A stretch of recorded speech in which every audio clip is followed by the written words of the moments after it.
نحمده ونصلي على رسوله الكريم اما بعد فاعوذ بالله من الشيطان الرجيم بسم الله الرحمن الرحيم رب اشرح لي صدري ويسر لي امري واحلل عقدة من لساني يفقهوا قولي۔ سورۃ الصف۔ سورۃ الصف مدنی سورت ہے، 2 رکوع ہیں، 14 آیات ہیں، 221 کلمات ہیں، 900 حروف ہیں۔ ان صورتوں کا مرکزی مضمون دین کی حمایت، نصرت اور مدد اور دین سے مکمل وابستگی ہے۔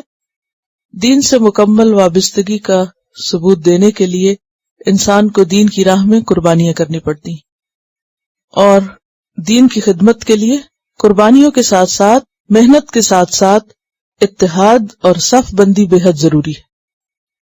جب تک اتحاد نہ ہو، صفیں درست نہ ہو، دل جڑے ہوئے نہ ہو، یہ بھاری کام جو کہ پیغمبروں والا کام ہے یہ ہو نہیں سکتا۔ تو اس صورت میں بنیادی طور پر اسی چیز کا سبق ملتا ہے۔ آغاز اللہ کی تسبیح سے ہوتا ہے۔ سبح للہ ما فی السماوات وما فی الارض۔ تسبیح کی ہے اللہ کے لیے ہر اس چیز نے جو آسمانوں میں ہے اور ہر وہ چیز جو زمین میں ہے۔ زمین و آسمان کی ہر چیز اللہ کی تسبیح بیان کر رہی ہے۔ وَهُوَ الْعَزِيزُ الْحَكِيمُ، اور وہ زبردست ہے، حکمت والا ہے۔ یا ایھا الذین آمنوا، اے لوگو جو ایمان لائے ہو، لم تقولون ما لا تفعلون، لما کیوں، تقولون تم کہتے ہو، ما جو لا تفعلون تم کرتے نہیں ہو، یعنی تمہارے قول اور فعل میں یہ تضاد کیوں ہے؟ کیونکہ قول و فعل کا تضاد ایک اخلاقی عیب ہے، اور اخلاقی طور پر زوال یافتہ ہونے کی علامت ہے۔ سورۃ ہود میں حضرت شعیب علیہ السلام کے بارے میں آتا ہے کہ تبلیغ کرتے ہوئے وہ کہتے ہیں وَمَا أُرِيدُ أَنْ أُخَالِفَكُمْ إِلَى مَا أَنْهَاكُمْ عَنْهُ، اور میں نہیں چاہتا کہ میں اس چیز کی مخالفت کروں یا اس کے خلاف جاؤں جس کی طرف میں تم کو بلاتا ہوں، یعنی جو کام تمہیں کرنے کو کہتا ہوں خود اس کے خلاف نہیں کرتا، گویا جو کہتا ہوں وہ کرتا ہوں۔ اور یہاں ایمان والوں سے کہا جا رہا ہے کہ تم ایسا کیوں نہیں کرتے کہ جو کہو وہ کرو بھی، کیونکہ ایسا نہ کرنا بدعہدی بھی ہے اور دین کے ساتھ ایک مذاق بھی، اور عہد کسی انسان سے کیا ہوا وعدہ بھی ہے اور کسی مشن اور کسی مقصد سے کی ہوئی کمٹمنٹ بھی ہے۔ عہد نبھاؤ کیونکہ عہد کے بارے میں سوال کیا جائے گا۔ اور پھر ہم یہ بھی دیکھتے ہیں کہ قرآن پاک میں حضرت اسماعیل علیہ السلام کی جو صفت بیان کی گئی وہ کیا تھی؟ کان صادق الوعد، کہ وہ وعدے کے سچے تھے۔ وذکر فی الکتاب اسماعیل انہ کان صادق الوعد، سورۃ مریم آیت 54۔ وعدہ نہ نبھانا اور اسی قسم کی کچھ دیگر علامات مومن کے اندر نہیں بلکہ منافق کے اندر ہوتی ہیں۔ اسی لیے ہم دیکھتے ہیں کہ ایک حدیث میں جو بخاری اور مسلم دونوں میں آئی ہے، واضح طور پر یہ فرمایا گیا ہے کہ آیت المنافق ثلاث، منافق کی 3 علامات ہوتی ہیں، 3 نشانیاں ہوتی ہیں۔ منافق 3 چیزوں سے پہچانا جاتا ہے، اور وہ کیا ہے؟ اذا حدث کذب، کہ جب بات کرتا ہے تو جھوٹ بولتا ہے، واذا وعد اخلف، اور جب وعدہ کرتا ہے تو خلاف کرتا ہے، واذا اؤتمن خان، اور جب امانت رکھی جاتی ہے اس کے پاس تو اس میں خیانت کرتا ہے۔ اور صحیح مسلم کے الفاظ میں یہ بھی آتا ہے وَإِن صَامَ وَصَلَّى وَزَعَمَ أَنَّهُ مسلم، وَإِن صَامَ اگرچہ وہ روزے رکھتا ہو، وَصَلَّى اور نمازیں پڑھتا ہو، وَزَعَمَ اور یہ سمجھتا ہو، أَنَّهُ مسلم کہ وہ مسلمان ہے، بھلے وہ مسلمان ہونے کے دعوے کرتا ہو، لیکن اگر اس کے اندر یہ صفات ہے تو پھر وہ مومن نہیں، منافق ہے۔ جہاں تک اس آیت کا تعلق ہے تو اس کے پس منظر میں ایک واقعہ بیان کیا جاتا ہے، اور اس واقعے کی تصدیق قرآن پاک کی کچھ آیات سے بھی ہوتی ہے۔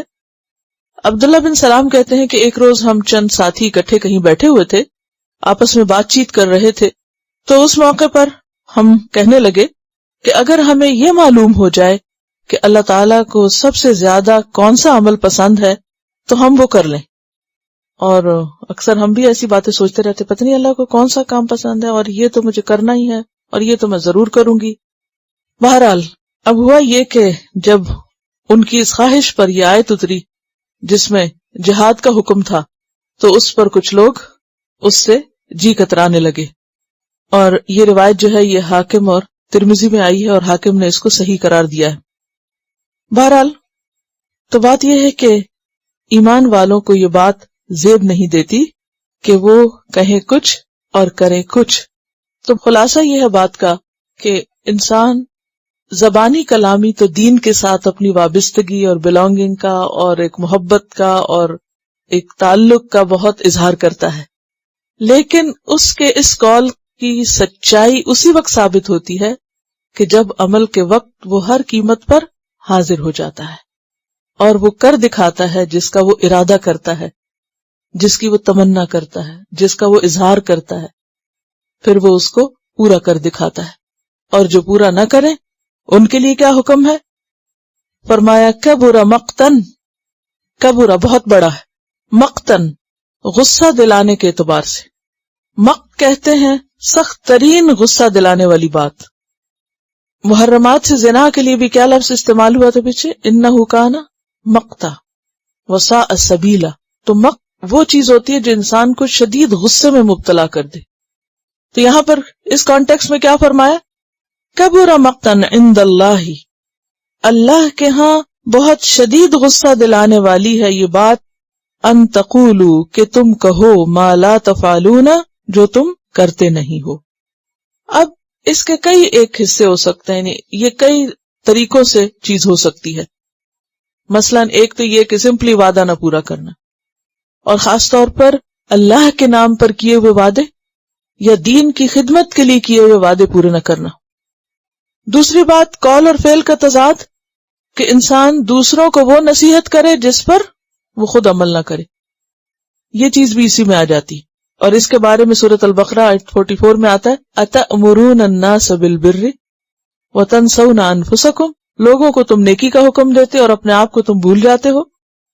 اور اسی طرح تیسری چیز کیا ہے کہ انسان اپنی ایسی تعریفیں کرے یا ایسے کاموں کا ذکر کرے جو اس نے کیے نہ ہو، یعنی شیخیاں بگارنا اور ایسی لافزنی کرنا کہ جس میں جو کچھ وہ نظر آ رہا ہے وہ حقیقت میں ہے نہیں۔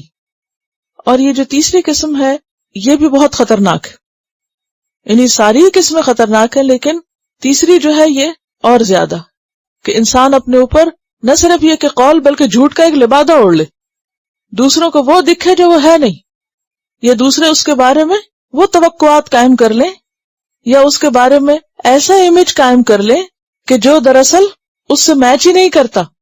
اور وہ امیج کیوں قائم کیا لوگوں نے اس کے بارے میں؟ کیونکہ اس کا قول اس طرح تھا، وہ بظاہر باتیں ایسی کرتا تھا، یعنی لوگوں کو باتوں سے بہت خوش کرنا جانتا تھا۔ تو باتوں سے خوش کرنے سے اللہ خوش نہیں ہوتا، یعنی اگر کوئی یہ سمجھتا ہو کہ صرف باتیں کرنے سے اللہ راضی ہو جاتا ہے تو اللہ سخت ناراض ہوتا ہے۔ عام نافرمانیوں پر بھی اللہ ناراض ہوتا ہے، لیکن یہ نافرمانی کبر مقتن، شدید قسم کی نافرمانی، شدید قسم کی غضب دلانے والی بات ہے، عند اللہ، اللہ کے نزدیک، ان تقولوا ما لا تفعلون، کہ تم وہ کہو جو کرتے نہیں ہو یا جو تم نے کیا ہی نہیں، اور وہ اپنے نام لے لو، جھوٹا کریڈٹ لے لو اپنے بارے میں، یعنی کام کسی اور نے کیا نام اپنا لگا لو، محنت کسی اور کی تعریف خود چالو۔ یہ بھی ایک بہت ہی غلط قسم کا ہتھ کنڈا ہوتا ہے کہ بعض اوقات محنت کوئی کرتا ہے لیکن تعریف کسی اور کی ہو رہی ہوتی ہے، شاباش کسی اور کو مل رہی ہوتی ہے۔ اس کا نقصان کیا ہوتا ہے کہ عام طور پر دین کی خدمت کے کاموں میں کچھ کام ایسے ہوتے ہیں جو فرنٹ لائن پہ کرنے کے ہوتے ہیں، کچھ ایسے ہوتے ہیں جو بیہائنڈ دا کرٹن کرنے والے ہوتے ہیں۔ تو پھر چونکہ سامنے والے سب کو دکھتے ہیں، ان کی تعریف ہوتی ہے، تو ہر شخص کی دوڑ کس پہ لگ جاتی ہے؟ ان کاموں کی طرف کہ جو سب کو نظر آئے اور اپریسیشن ملے اور لوگ واہ واہ کریں، اور وہ چیزیں جو بنیادی ہوتی ہیں جن کے بغیر اوپر کچھ ہو ہی نہیں سکتا، عمارت بن ہی نہیں سکتی، ان کی طرف لوگوں کی توجہ نہیں ہوتی، اس کی طرف دھیان ہی نہیں، کوئی انٹرسٹ ہی نہیں۔ حالانکہ اجر و ثواب کے اعتبار سے بعض اوقات وہ کام زیادہ بہترین ہوتے ہیں بنسبت ان کے کہ جو لوگوں کو دکھائی دیتے ہیں، اور اس میں انسان کی نیت کی خرابی کا بھی اندیشہ ہوتا ہے، اور بعض اوقات شیطان اس طرح ورغلا جاتا ہے انسان کو کہ کیے کرائے پہ ساری محنت پہ پانی بھی پھر سکتا ہے۔ تو اس لیے کیا فرمایا؟ کبر مقتن عند اللہ ان تقولوا ما لا تفعلون. اب دیکھیے کہ کائنات میں جتنی بھی چیزیں نظر آتی ہیں نا سب سچائی پہ قائم ہے. کس طرح؟ مثلا درخت آپ کو جو نظر آتا نا وہی ہے. درخت ہے. یہ نہیں کہ ایک دن آپ جائیں گے آپ کو درخت دکھے گا اور اگلے دن آپ جائیں تو وہ کچھ اور ہی ملے آپ کو وہاں کھڑا. اسی طرح کوئی دریا ہے، بادل ہے، کوئی بھی چیز، مثلا آپ آگ جلاتے تو آگ جل جاتی. آپ جس چیز سے جو فائدہ اٹھانا چاہتے وہ آگے ویسے ہی ملے گی آپ کو. نمک آپ کو نمکین ہی ملے گا. وہ ایسا نہیں کہ دیکھنے میں چینی نظر آئے اور ذائقے میں وہ نمکین نظر آئے. تو بات یہ ہے کہ کائنات سچائی پر قائم ہے اور سچی ہے اور سچی نظر آتی ہے، اور جیسے اللہ نے اس کو بنایا، یعنی اگر اس کے اندر کوئی تبدیلی ہوتی ہے، موسمی تبدیلیاں یا کسی قسم کی، تو وہ اتنی ریگولر ہوتی ہیں، اتنی پابندی کے ساتھ ہوتی ہیں کہ وہ انڈرسٹوڈ ہوتا ہے کہ یہ اپنے وقت پر ہی ہوا ہے اور اس کو اس وقت ایسا ہی ہونا تھا اور اللہ کا حکم اس کے لیے یہی تھا. لیکن ہم انسانوں کے موڈ، مزاج، حالتیں، نیتیں، ارادے اس تیزی سے بدلتے ہیں، اتنے انپریڈکٹیبل ہوتے ہیں ہم کہ ایک دن ہم کچھ، دوسرے دن کچھ اور، تیسرے دن کچھ اور. تو جب اتنا ڈراسٹک چینج آتا ہے ہماری پرسنالٹیز میں تو اس کا نقصان کیا ہوتا ہے کہ ہم ناقابل اعتبار ہو جاتے ہیں. کیا ہو جاتے ہیں؟ ناقابل اعتبار. اور جب کوئی شخص ناقابل اعتبار ہو جائے، مثلا آپ دیکھیے کہ اگر آپ کو گھر تعمیر کرنا ہے اور اس کی بنیادوں میں آپ کو اینٹیں ڈالنی ہے، کوئی نیچے کو پلر کھڑے کرنے ہیں، اور آپ ایک دن کھڑا کرو اور اگلے دن وہ وہاں ہوئی نا، تو آپ کیسے رسک لے سکتے ہیں اس کے اوپر کچھ بنانے کا؟ اسی طرح اگر آپ کسی ایک انسان کو ایک کام سپرد کرتے ہیں، سونپتے ہیں، وہ کر کے ہی نہیں دیتا، وعدہ کر لیتا ہے، پورا ہی نہیں کرتا، اور پھر نقصان کیا ہوتا ہے؟ ناقابل اعتبار ہو جاتا ہے، ٹرسٹ وردی نہیں رہتا. اب ایسے شخص پر بھروسہ کر کے اگر انسان کوئی بڑا کام شروع کرے تو فائدے کی بجائے الٹا نقصان ہوتا ہے. تو دنیاوی امور میں بھی اگر کوئی اپنے کاروبار میں ایسا کرے تو نتیجہ کیا نکلتا ہے؟ مثلاً اگر کسی نے دکان کھولی ہے، ایک دن کوئی شخص جائے تو دکان کھلی ملے، اگلے دن جائے تو دکان بند ملے، تو تیسرے دن کوئی جائے گا؟ کیوں نہیں جائے گا؟ وہ پہلے سوچا نہیں وہ تو بند ہی ملتی ہے دکان، اس کو نہیں، چھوڑو فلاں جگہ چلتے ہیں، خواہ تھوڑی دوری کیوں نہ ہو.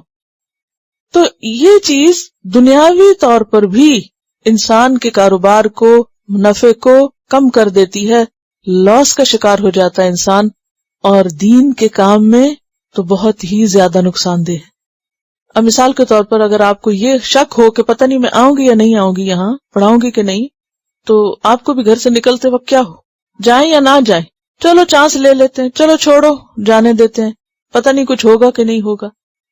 اسی طرح اگر ہم کوئی بھی کام شروع کرتے ہیں، جس کام کو ہم ذمہ لیتے ہیں، یا تو لیں یا پھر بالکل نہ لیں تو پورا لیں، اور جو لوگوں سے عہد کریں اس کو پورا کریں اور ہر قیمت پہ کریں، یا پھر عہد نہ کریں، لوگوں کو انتظار میں رکھنا اور خود بڑے بڑے وعدے کر کے بھول جانا، ایک دن کچھ کہنا، اگلے دن کچھ اور کہنا، تیسرے دن ایک اور پروگرام بدل لینا، یہ چیز دین سے انسان کو دور کر دیتی ہے. دین کی خدمت تو کیا، خود بھی اس کا دیندار ہونا مشکوک ہو جاتا ہے. کبر مقتن عند اللہ ان تقولوا ما لا تفعلون. پھر فرمایا ان اللہ یحب الذین یقاتلون فی سبیلہ صفا. پیچھے چونکہ آیت قتال ہی سے متعلق اتری تھی اور قتال ہی سے لوگ گھبرائے تھے، تو اس لیے اب اس پر توجہ دلائی جا رہی ہے اور شوق ابھارا جا رہا ہے کہ ایک طرف کبر مقتن کی بات ہے اور دوسری طرف ان اللہ یحب کی بات ہے. وہ چیز اللہ کو ناپسند ہے اور یہ چیز اللہ کو بہت پیاری ہے. کیا؟ وہ لوگ بہت محبوب ہیں، یقاتلون فی سبیلہ صفا، جو اس کے راستے میں جنگ کرتے ہیں صف بنا کر، یعنی ڈسپلن اور آرگنائزیشن کے ساتھ. یعنی صف جو ہے وہ کس چیز کی علامت ہے؟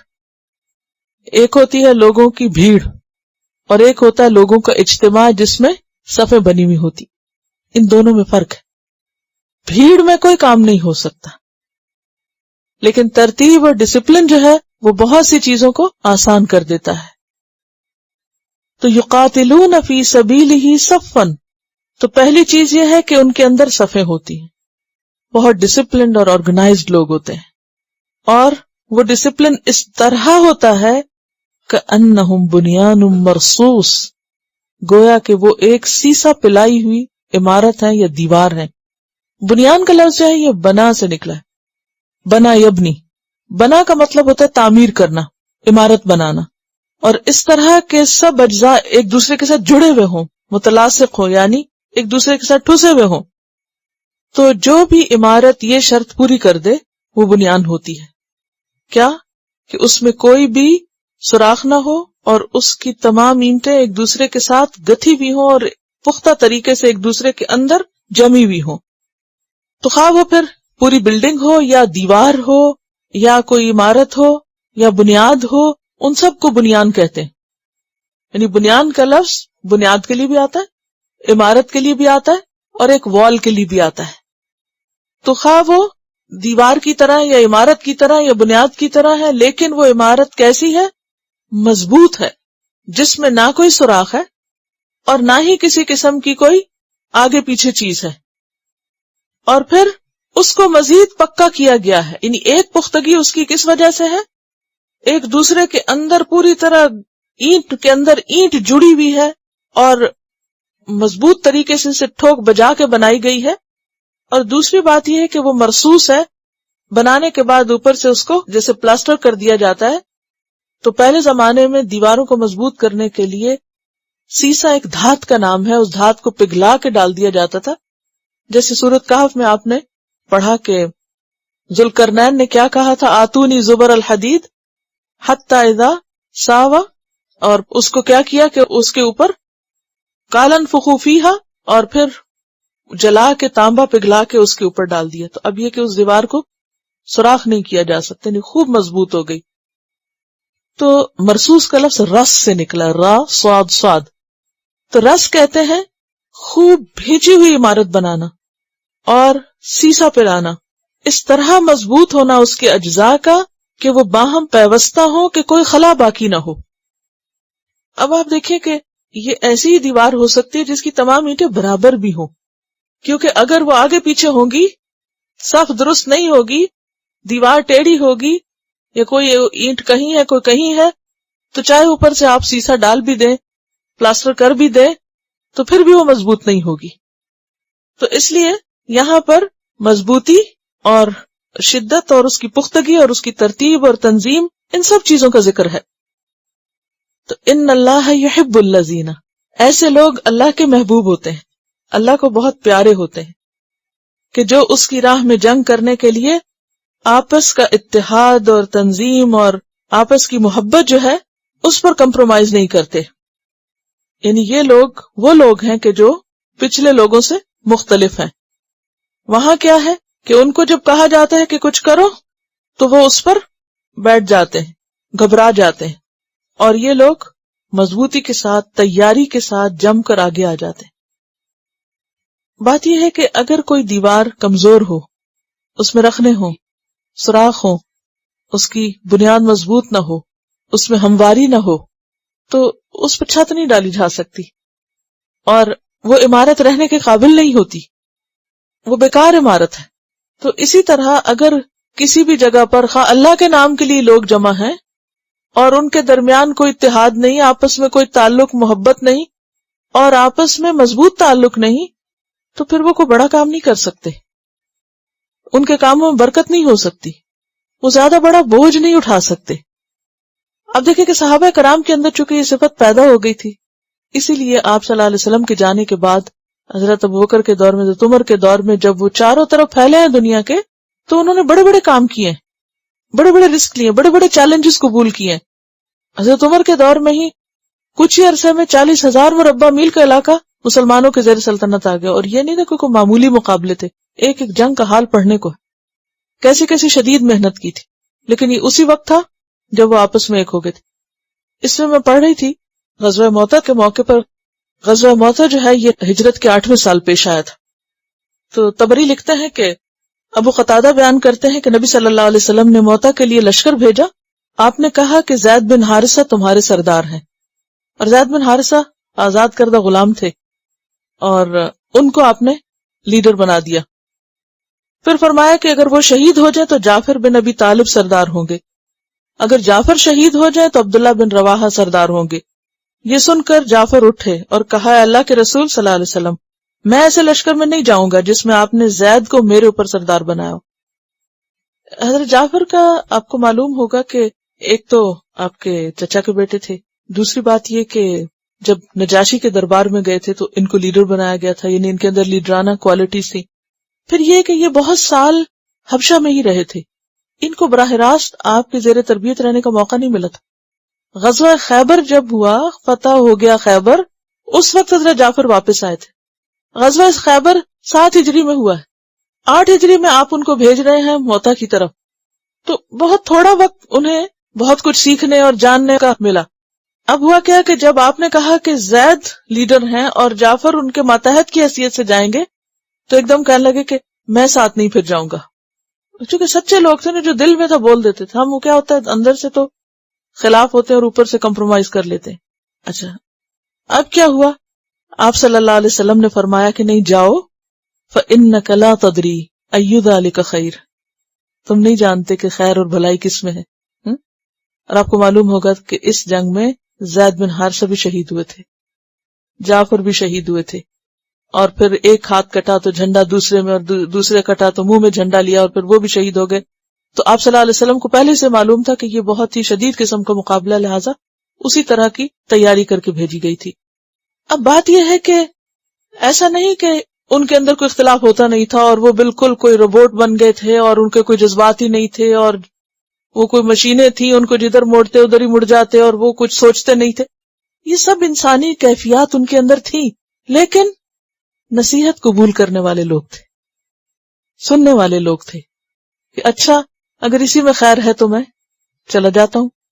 اور واقعی ان کے لیے تو خیر اسی میں تھی، بھلے انہوں نے جان دی لیکن خیر اسی میں تھی. اور اگر وہ نہ جاتے، صرف اس کو انا کا مسئلہ بنا لیتے کہ زید میرے اوپر کیوں سردار اور میں نہیں جاتا، اور وہ اس کو ضد سے لمبا کر دیتے، تو نہ شہادت نصیب ہوتی اور نہ ہی وہ سعادت جو آپ صلی اللہ علیہ وسلم کی اطاعت میں ان کو نصیب ہوئی. تو بعض اوقات ایسا ہوتا ہے کہ کچھ ایسے فیصلے ہوتے ہیں، کچھ ایسے انتظامی ضروریات ہوتی ہیں کہ جن کی وجہ سے انسان کو بہت سی چیزیں برداشت کرنی پڑتی ہیں. لیکن اگر انسان کی نیت خالص ہے اور وہ بھلائی چاہتا ہے تو اللہ اس کے لیے بھلائی کا راستہ کھول دیتا ہے. لیکن یہ اتحاد اور ڈسپلن اسی وقت ہو سکتا ہے جب انسان صف میں آنے پہ راضی ہو جائے، اور اس کی ٹریننگ ہر روز دن میں 5 مرتبہ دی جاتی ہے. یعنی مسلمانوں کے لیے کیا ہے، مردوں کے لیے خاص طور پر کہ 5 وقت نماز مسجد میں ہی پڑھیں، جماعت سے پڑھیں اور جماعت میں صف درست کریں. میں سوچتی ہوں کہ دن میں 5 دفعہ یہ ریہرسل یا کہنا چاہیے ڈرل کرائی جاتی ہے کہ 5 دفعہ سیدھی کرو لائنیں، لائنیں سیدھی کرو، لائنیں سیدھی کرو، لائنیں سیدھی کرو.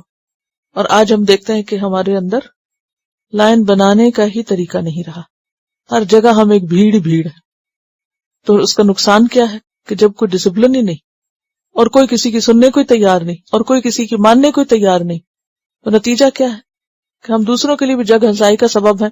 اور ان کو دین کا کیا بتائیں گے جب عملی طور پر بہت ساری چیزیں ان کے اندر وہ موجود ہیں جو ہمارے عمل میں ہونی چاہیے تھی. تو اس لیے یہاں خاص طور پر سورت کا نام بھی صف ہے، اور صف بنانے والوں سے اللہ محبت بھی کرتا ہے. اور فرشتوں نے بھی اپنے بارے میں کیا کہا تھا، وَإِنَّا لَنَحْنُ صَافُونَ. اور صف کے علاوہ ایک اور سورت کا نام کیا ہے، صافات. ہماری مشکل کیا ہے کہ ہم صف بنانے کے لیے چونکہ قربانی کرنی پڑتی، صف بنانے کے لیے کبھی کسی کو کسی جگہ سے اٹھانا پڑتا ہے، کہیں بٹھانا پڑتا ہے، کہیں سے ہلنا جلنا پڑتا ہے، اپنی جگہ چھوڑنی پڑتی ہے. یہ ساری چیزیں ہماری مرضی مزاج کے بڑے خلاف جاتی.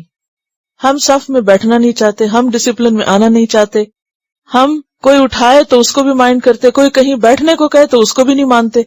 صف کہاں سے بنے گی؟ اور جب صف ہی نہیں بنے گی تو باقی کام کہاں سے ہوں گے؟ تو ان اللہ یحب الذین یقاتلون فی سبیلہ صفا کأنہم بنیان مرصوص.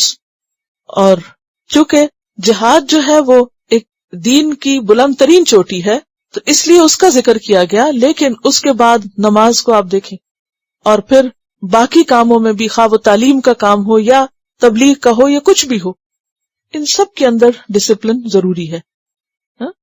اور جہاں بھی یہ ڈسپلن ہوگا وہاں کام آسان بھی ہو جائیں گے، خوبصورت بھی دکھائی دیں گے. اور آپ دیکھیں کہ نماز کا حسن کس میں ہوتا ہے، اگر آپ حرم کی نماز دیکھیں یا اکٹھے رکوع کرتے ہوئے لوگوں کو، اکٹھے سجدہ کرتے ہوئے، اور بعض اوقات لاکھوں کا مجمع ہے. اب تو ٹیلی ویژن پہ چونکہ سب دکھاتے ہیں، تو اب دیکھیے کہ حج کے موقع پر یا رمضان کے آخری عشروں میں اب بہت زیادہ رش ہوتا ہے حرم میں، اور بعض اوقات لاکھوں کے اعتبار سے لوگ وہاں موجود ہوتے ہیں، اور بعض لوگ پہلی دفعہ ہی وہاں گئے ہوتے ہیں. ان سب لوگوں کو ایک امام کی اللہ اکبر پہ ہاتھ باندھنے کی ٹریننگ، اور رکوع میں جانے کی، اور رکوع سے اٹھنے کی، اور سجدے میں جانے کی. It's amazing. اتنے بڑے کراؤڈ کو اتنی بڑی ڈرل کرانا کوئی آسان کام نہیں ہے، لیکن چونکہ ان کے نماز کا، عبادت کا ایک حصہ بنا دیا کہ جہاں بھی تم ہو ایسے ہی کرنا ہے، تو کتنی جلدی صفیں بنتی ہیں. حرم میں اگر آپ صفیں بنتی دیکھیں، پہلے لوگ طواف کر رہے ہوتے ہیں، ادھر ادھر گھوم رہے ہوتے ہیں، جو ہی اذان کا وقت ہوتا ہے سب کچھ چھوڑ کے ایک دم گول گول گول صفیں بن جاتی ہیں. جہاں کوئی تو ہر ایک صف میں آنے لگتا ہے.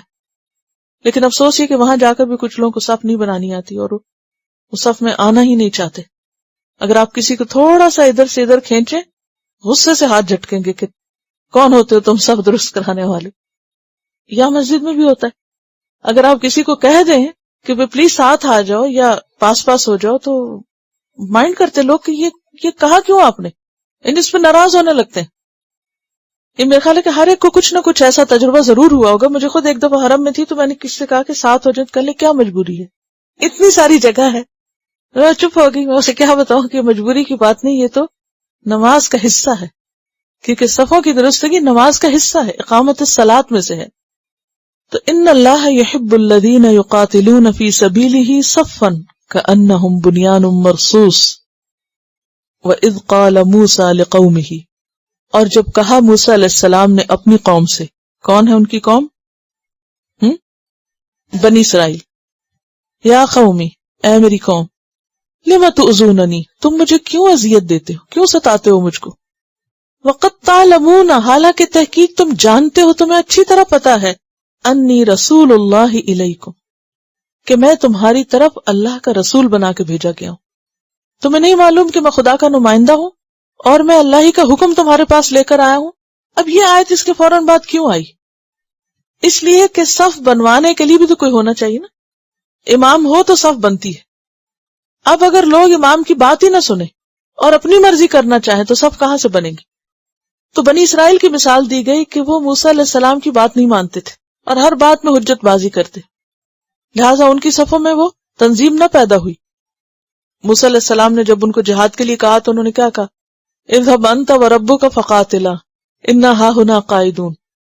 پھر گائے ذبح کرنے کا حکم دیا، یا جو بھی ان کے پاس کوئی حکم آتا اللہ کا تو ماننے کو تیار نہیں ہوتے تھے. اب یہ چیز پیغمبر کے لیے اذیت کا سبب بنتی. اور پھر ان کی ذات پر طرح طرح کی باتیں، اور ایک خاص واقعہ بھی حدیث کی کتابوں میں ملتا ہے کہ ان کے اوپر ایک، چونکہ بہت باحیات تھے، ہمیشہ بالباس رہتے، تو ان پہ انہوں نے الزام لگانا شروع کیا کہ ان کے جسم پر برس کے داغ ہیں، اور اس وجہ سے یہ اپنے آپ کو چھپا کے رکھتے ہیں. یعنی باتیں بنانا اور ہر وقت کوئی نہ کوئی ایسی چیز نکالے رکھنا کہ جو دوسروں کے لیے تکلیف کا باعث ہو. تو انہوں نے اپنی قوم سے کہا لِمَ تُؤْذُونَنِی، کیوں مجھے تنگ کرتے ہو، وَقَدْ تَعْلَمُونَ أَنِّی رَسُولُ اللَّهِ، اور یہ کیوں کہا کہ میں اللہ کا رسول ہوں؟ کیونکہ اللہ کا رسول جو ہوتا ہے اللہ کا نمائندہ ہوتا ہے، اور اس کی بات تمام انسانوں کی بات سے اہم ہوتی ہے اور اس کو ماننا ضروری ہوتا ہے. فَلَمَّا زَاغُوا، پھر جب وہ کج ہوئے، زیغ کہتے ہیں نا ٹیڑھے پن کو، ربنا لا تزغ قلوبنا، اسی سے. پھر جب وہ پھر گئے، یعنی حق سے انحراف کیا انہوں نے، نگاہ کے ٹیڑھے ہونے کے لیے بات ہے، ما زاغ البصر ازاغ اللہ قلوبہم، اللہ نے ان کے دل ٹیڑھے کر دیے. اور یہ ایک طرح سے سزا ہوتی ہے. جب ایک انسان کو حق سامنے نظر آئے اور وہ اس کو فالو نہ کرے تو پھر ایک وقت آتا ہے کہ اللہ تعالیٰ انسان کے اندر سے حق کو پہچاننے، ماننے اور فالو کرنے کی صلاحیت چھین لیتا ہے. فَلَمَّا زَاغُوا أَزَاغَ اللَّهُ قُلُوبَهُمْ وَاللَّهُ لَا يَهْدِي الْقَوْمَ الْفَاسِقِينَ، اور اللہ فاسق لوگوں کو، حد سے نکلنے والوں کو ہدایت نہیں دیتا. دوسری مثال عیسیٰ ابن مریم کی. وَإِذْ قَالَ عِيسَى ابْنُ مَرْيَمَ، اور جب کہا عیسیٰ ابن مریم علیہ السلام نے، یا بنی اسرائیل، اے بنی اسرائیل، انی رسول اللہ الیکم، بے شک میں تمہاری طرف اللہ کا رسول ہوں، مصدقا لما بین یدی من التورات، تصدیق کرنے والا ہوں اس چیز کی جو میرے سامنے تورات کی شکل میں، وہ مبشرن، اور خوشخبری دینے والا ہوں، برسول، ایک رسول کی، یاتی من بعدی، جو میرے بعد آنے والا ہے، میرے بعد آئے گا، اسمہ احمد، اس کا نام احمد ہے، فلما جاءہم بالبینات، پھر جب وہ ان کے پاس کھلی نشانیوں کے ساتھ آ گیا، قالوا ھذا سحر مبین، کہنے لگے یہ تو کھلا جادو ہے۔ اب یہاں پر آپ دیکھیے کہ جیسے موسیٰ علیہ السلام بنی اسرائیل کی طرف بھیجے گئے تھے، اور جب تک موسیٰ علیہ السلام موجود تھے ان کے حالات کوئی نہیں بدلے، یعنی ان کے رویے اور تبدیلی، ویسے اللہ نے ان کے بہت حالات بدل دی، غلامی سے ان کو آزادی دے دی، اور من و سلوہ اتارا، اور بادل اور پانی اور بہت کچھ نعمتیں ان کو دی، لیکن ان کے اندر کی جو تبدیلی تھی وہ خاص نہیں ہوئی موسیٰ علیہ السلام کی ساری کوششوں کے باوجود۔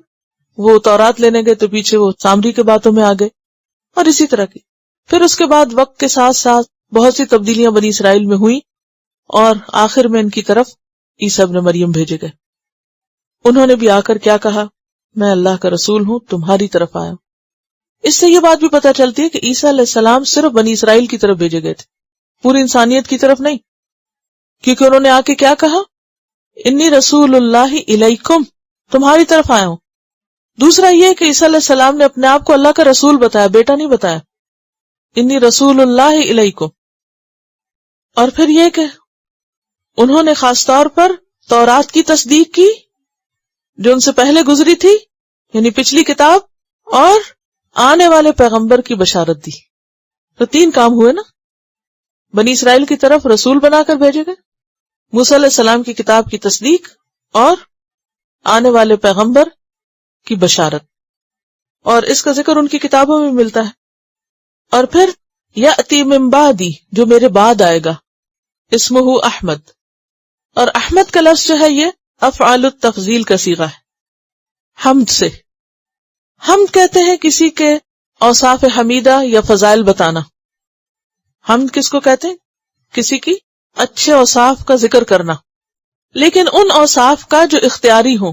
کیا مطلب اختیاری؟ خود کیے ہوں، جیسے کوئی سخاوت کرے یا کوئی کسی کے ساتھ اچھا سلوک کرے، تو یہ کیا ہے؟ قابل تعریف بات ہے۔ تو یہ فعل کون سا ہے؟ اختیاری، ڈیلیبریٹلی کیا، اپنی مرضی سے کیا، ارادے سے کیا۔ اگر اپنی مرضی اور ارادے سے کوئی اچھے کام کرتا ہے تو اس پر جو اس کی تعریف ہے وہ کیا کہلاتی ہے؟ حمد۔ اب کچھ چیزیں ایسی ہیں جس میں انسان کا کوئی عمل دخل نہیں، مگر وہ اس کے پاس ایک نعمت ہے، مثلا اگر کسی کو اچھی شکل ملی، یا اسی طرح کوئی اور ٹیلنٹ اس کو نصیب ہوا ہے، اب اس بنیاد پر اگر اس کی تعریف کی جائے تو وہ تعریف مدح کہلاتی۔ تو اضطراری افعال پر تعریف مدح ہے، اختیاری پر حمد ہے۔ فرق واضح؟ دیکھیے، اختیاری افعال پر کسی کی تعریف بیان کرنا حمد کہلاتا ہے، اور اضطراری افعال پر تعریف مدح کہلاتی ہے، دونوں میں جو فرق ہے۔ تو احمد کا لفظ جو ہے یہ بنیادی طور پر 2 معنوں میں استعمال ہوتا ہے، افعل و تفضیل کا صیغہ ہے، فاعل کے معنوں میں بھی اور مفعول کے معنوں میں بھی۔ تو احمد وہ جو حمد کرنے والا ہے، بہت زیادہ حمد کرنے والا، بہت زیادہ شکر گزار، ٹھیک ہے۔ اور محمود کے معنوں میں بھی وہ جس کی بہت تعریف کی گئی ہو، ٹھیک ہے، وہ جس کی بہت تعریف کی گئی ہو۔ محمد کا لفظ جو ہے وہ کس وزن پر ہے؟ مفعل۔ کبھی غور نہیں کیا نا؟ جس کی بہت تعریف کی گئی، مفعول ہے نا وہ۔ لیکن احمد میں حامد کا معنی بھی ہے، یعنی یہ فرق ہے، اور محمود کا معنی بھی۔ تو یأتی من بعد اسمہ احمد، میرے بعد ایک پیغمبر آئے گا جس کا نام احمد ہے۔ اور آپ صلی اللہ علیہ وسلم نے اپنا یہ نام خود بھی بتایا ہے، اگرچہ آپ مشہور تھے کس نام سے؟ محمد کے نام سے، لیکن ایک حدیث سے ہمیں پتہ چلتا ہے، آپ نے فرمایا، حضرت جبیر بن مطعم سے روایت ہے، یہ وہی جبیر بن مطعم ہیں جنہوں نے سورۃ طور سنی تھی تو کیا ہوا؟ مسلمان ہوئے تھے۔ آپ نے فرمایا کہ ان لی اسماء، میرے کئی نام ہیں، انا محمد و انا احمد و انا الماحی الذی یمحو اللہ بہ الکفر، ماحی کا مطلب مٹانے والا، جس کے ذریعے اللہ کفر کو مٹائے گا، و انا الحاشر الذی یحشر الناس علی قدمی، کہ جس کے قدموں پر یعنی جس کے پاس لوگ جمع ہوں گے، وانا العاقب. بہرحال پیچھے ہم نے اللہ کے ناموں کے بارے میں پڑھا، الاسماء الحسنی کے بارے میں سورۃ الحشر میں، اور یہاں کس کے ناموں کا ذکر آ رہا ہے؟ محمد صلی اللہ علیہ وسلم کے، اور اس میں خاص طور پر احمد نام جو حضرت عیسیٰ علیہ السلام نے بتایا تھا آنے والے پیغمبر کا.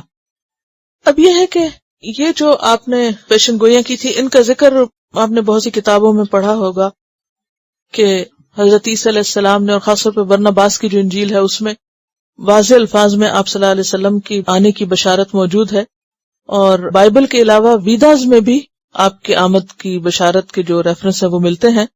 مثلا یجروید میں آتا ہے کہ وہ تمام علوم کا سرچشمہ احمد عظیم ترین شخصیت ہے، یہ روشن سورج کے مانند اندھیروں کو دور بھگانے والا ہے، اس سراج منیر کو جان لینے کے بعد ہی موت کو جیتا جا سکتا ہے، نجات کا کوئی اور راستہ نہیں. رگوید میں آتا ہے کہ احمد نے سب سے پہلے قربانی دی اور سورج جیسا ہو گیا، آپ کو سراج منیرہ بھی کہا گیا نا. اور اسی طرح بدھ مت میں بھی بدھا پیغمبر کے ہم مانی ہے، یعنی بدھا کا لفظ جو ہے، اور گوتم بدھ نے اپنے چیلے نندا کو مخاطب کر کے بتایا تھا کہ میں نہ تو پہلا بدھا ہوں اور نہ آخری بدھا ہوں. اور جاپان میں پہلے بدھا کا نام امیتابھ ملتا ہے، اور جاپان میں اس کا تلفظ احمد ہے، AMID یعنی احمد. اور اسی طرح دیگر صحیفوں میں بھی آپ کی آمد کی جو پیشن گوئیاں ہیں، کیونکہ اللہ سبحانہ وتعالیٰ نے تمام انبیاء سے ایک عہد لیا تھا اور انہوں نے اپنی قوموں سے عہد دیا تھا. کس بات کا؟ سورۃ آل عمران 81 میں آتا ہے وَإِذَا أَخَذَ اللَّهُ مِيثَاقَ النَّبِيِّينَ لَمَا آتَيْتُكُم مِّن كِتَابٍ وَحِكْمَةٍ ثُمَّ جَاءَكُمْ رَسُولٌ مُصَدِّقٌ لِّمَا مَعَكُمْ لَتُؤْمِنُنَّ بِهِ وَلَتَنصُرُنَّهُ قَالَ أَقْرَرْتُمْ وَأَخَذْتُمْ عَلَىٰ ذَلِكُمْ إِصْرِي قَالُوا أَقْرَرْنَا قَالَ فَاشْهَدُوا وَأَنَا مَعَكُمْ مِنَ الشَّاهِدِينَ. تو آپ دیکھیے کہ اگرچہ بڑے بڑے مذاہب تو ہمیں معلوم ہی ہے، لیکن بعض چھوٹے چھوٹے ایسے سیکٹس اور گروہ موجود ہیں کہ جو اس سے بھی پیچھے کے پیغمبروں کی طرف اپنے آپ کو نسبت کرتے. تو ایسے تمام لوگوں کے پاس کسی نہ کسی شکل میں ایک آخری نبی اور ایک دین کی تکمیل کرنے والے کے بارے میں بشارتیں ملتی ہیں، اور وہ ون وے اور دی ادر محمد صلی اللہ علیہ وسلم پر ہی فٹ آتی ہیں. جو کچھ آپ لائے اور جو کچھ آپ نے کام کیا، اور جو پھر آپ کے بعد آپ کے صحابہ کرام نے، نہ صرف یہ کہ آپ بلکہ آپ کے ساتھیوں کے اخلاق اور اعمال کے بارے میں بھی پتہ چلتا ہے. اور اس کی دلیل کیا ہے؟ خود قرآن کی آیت کہ وَإِذَا أَخَذَ اللَّهُ مِيثَاقَ النَّبِيِّينَ، سارے نبیوں سے عہد لیا تھا کہ جب وہ رسول آئے تو تم اس کی مدد. اب وہ نبی اس وقت تو نہیں ہوں گے، نہ ان کی وہ امت ہے، لیکن ان کے جو بھی بقیہ ہوں، جو بھی بقایا باقی ماندہ لوگ موجود ہوں دنیا میں، جتنے بھی پیغمبر اللہ نے بھیجے، ان تمام پیغمبروں کو اس بات کی تلقین کی کہ آپ کے بعد وہ پیغمبر آنے والا ہے اور جو کچھ وہ لانے والا ہے اس کی تم تصدیق کرو گے. اور انہوں نے آگے اپنے فالوورز کو اس کی تلقین کی. مصدقا لما بین یدی من التوراۃ ومبشرا برسول یأتی من بعد اسمہ احمد فلما جاءہم، پھر جب وہ ان کے پاس آ گیا. اب کون آ گیا ان کے پاس؟ یا تو اشارہ ہے عیسیٰ علیہ السلام کی طرف جو آئے بنی اسرائیل کے پاس بالبینات، کھلے معجزات کے ساتھ. کیا لائے تھے عیسیٰ علیہ السلام کے معجزات؟ اللہ کے اذن سے مردوں کو زندہ کرتے، مادرزاد اندھوں کو بینا کرتے، برس والے کی اصلاح کرتے، اور جو کھا کے آتے لوگ اور جو گھر میں چھوڑتے ان کا ذکر کر سکتے تھے. تو یہ سب ان کی بالبینات جو باذن اللہ تھی. قالوا ھذا سحر مبین، تو لوگوں نے دیکھ کے نشانیاں کیا کہا؟ ھذا سحر مبین، یہ تو کھلا جادو. یا پھر جاء کا فاعل کون ہے؟ محمد صلی اللہ علیہ وسلم. فلما جاءہم بالبینات، اور پھر آپ کے معجزات جو بھی ہیں. قالوا ھذا سحر مبین، تو لوگوں نے کیا کہا؟ یہ ایک کھلا جادو ہے. تو اس سے کیا پتہ چلتا ہے کہ تمام پیغمبروں نے، اور خاص طور پر عیسیٰ علیہ السلام نے، نبی صلی اللہ علیہ وسلم کی آمد کی بشارت دی، اور اس دین کی تکمیل کی بات ہمیشہ سے رہی، لیکن لوگوں نے اس کو مان کر نہ دیا. ومن اظلم، اور کون بڑا ظالم ہے، ممن، اس سے بڑھ کر جو، افترا علی اللہ الکذب، جو گھڑ لے اللہ پر جھوٹ، جو اللہ پر جھوٹ گھڑے اس سے بڑا ظالم کون ہے؟ اب اللہ پہ جھوٹ گھڑنا کیا ہے کہ جیسے اللہ نے کسی کو بیٹا بنا لیا، اور اس سے مراد بنی اسرائیل کے اور خاص طور پر عیسیٰ علیہ السلام کے جو فالوورز تھے ان کے مختلف طرح کے بہتانات ہیں جو انہوں نے اللہ کے بارے میں باندھے. کبھی کہتے عیسیٰ علیہ السلام اللہ کا بیٹا ہے، کبھی کہتے 3 میں سے 1 ہے، کبھی کہتے عیسیٰ ہی اللہ ہے، کبھی کہتے اللہ تعالیٰ عیسیٰ کے جسم میں حلول کر گئے. تو یہ سب کیا ہے؟ ایک ہی جھوٹ کی کئی قسمیں. وَهُوَ يُدْعَىٰ إِلَى الْإِسْلَامِ، حالانکہ وہ بلایا جاتا ہے کس کی طرف؟ اسلام کی طرف، اصل دین کی طرف. وَاللَّهُ لَا يَهْدِي الْقَوْمَ الظَّالِمِينَ، اور اللہ ظالم لوگوں کو ہدایت نہیں دیتا.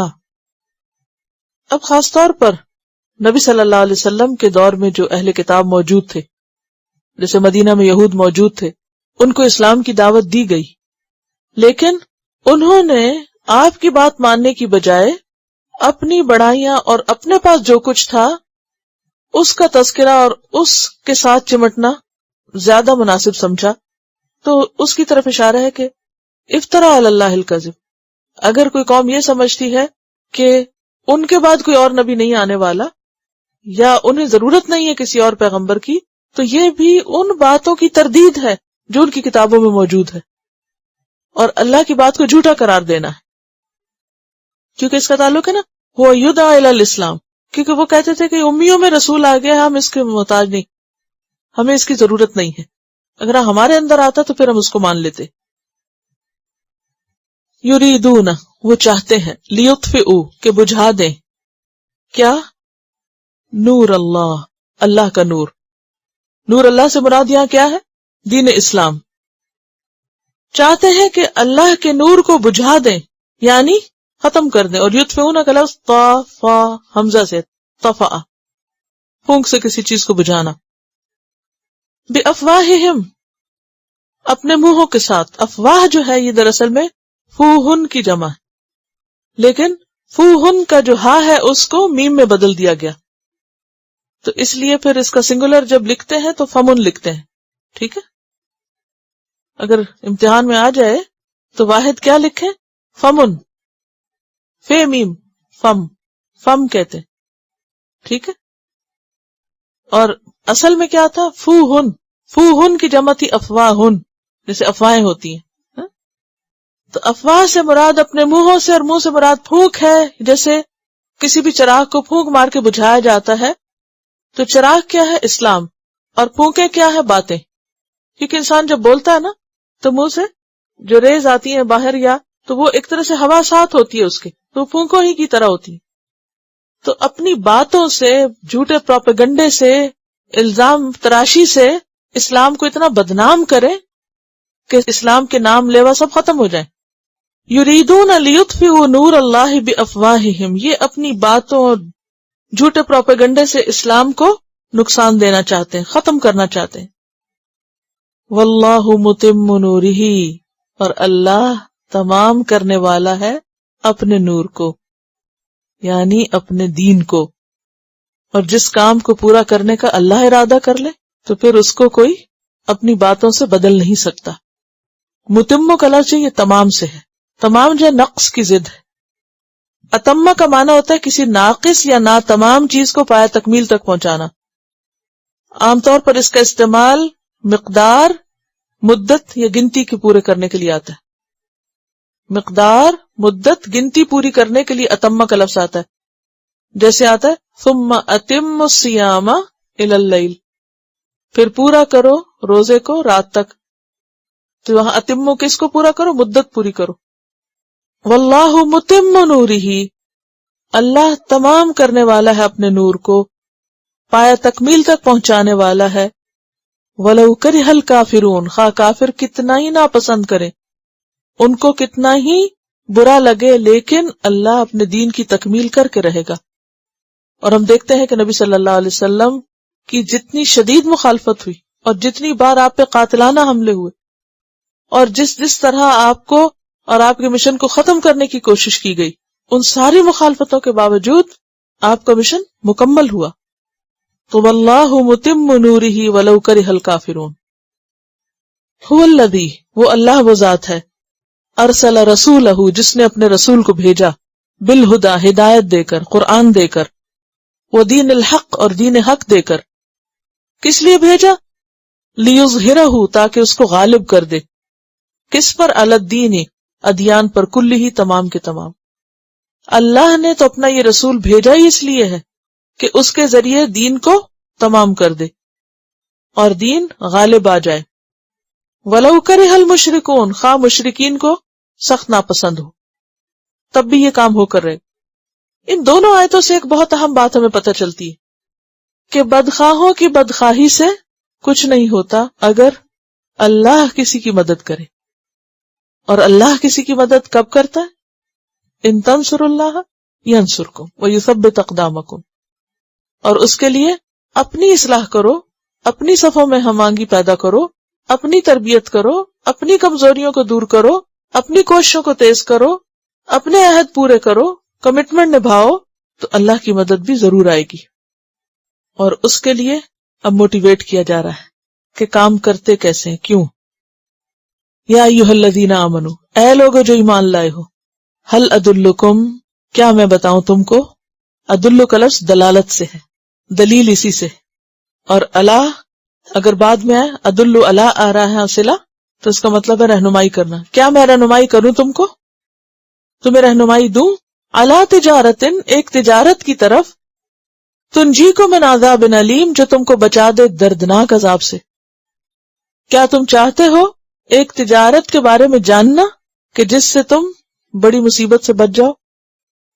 اب یہاں پر لفظ تجارت استعمال ہوا ہے. تجارت وہ چیز ہے جس میں انسان اپنا مال، اپنا وقت اور اپنا سرمایہ، محنت، ذہانت، ساری سکلز خوب کھپاتا ہے. آپ نے بزنس سٹڈیز پڑھی ہوگی یا کچھ نہ کچھ نو ہاؤ ہوگی. تو بزنس کرنے کے لیے انسان کو نہ صرف یہ کہ مال چاہیے ہوتا ہے، اس کے ساتھ کیا چاہیے ہوتی ہیں؟ سکلز چاہیے ہوتی ہیں، وہ ساری ٹیکنیکس چاہیے ہوتی ہیں.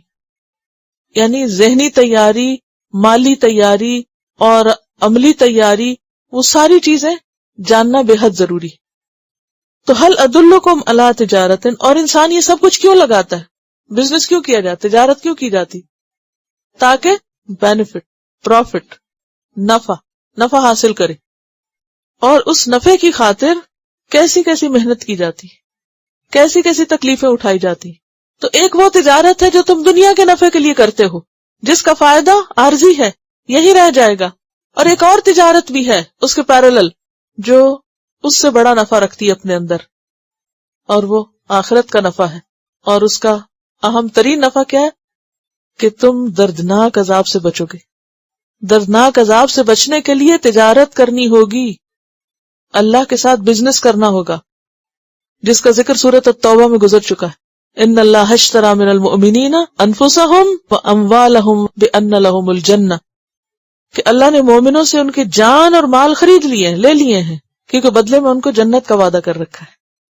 اور پھر ان کی آگے صفات بتائی گئی، التائبون العابدون. تو بات یہ ہے کہ تجارت کے لیے پہلے آپ کو کچھ لگانا پڑتا ہے، تیاری کرنی پڑتی ہے، پھر انویسٹ کرنا پڑتا ہے. اور وہ ایک اردو کا محاورہ ہے کہ جب کوئی دکان ڈالتا ہے نا، دکان اصل میں بزنس کی ایک قلم، دکان کا مطلب یہ ہے کہ آپ تجارت شروع کر رہے ہیں. تو کہتے ہیں کہ پہلے سال چٹی، دوسرے سال ہٹی اور تیسرے سال کھٹی. پنجابی ہے میرا خیال ہے، اردو نہیں ہے. پہلے سال چٹی کا کیا مطلب ہے؟ سب کچھ لگا دو. یعنی when you start your business تو ہر چیز لگاتے جاؤ، لگاتے جاؤ، لگاتے جاؤ. وقت بھی زیادہ لگتا ہے، مال بھی زیادہ لگتا ہے. تو پہلے سال چٹی ہے، یعنی ہر چیز چٹ ہو جاتی ہے، سب کچھ ڈرین ہو جاتا ہے. پھر وہ تھوڑا سنبھلتا ہے تو دوسرے سال ہٹی، یعنی کچھ شکل نظر آنے لگتی ہے اس کی کہ ہاں دکان بن گئی. اور تیسرے سال کھٹی نظر آتی ہے، یعنی پھر جا کر کچھ کمائی والی بات بنتی ہے.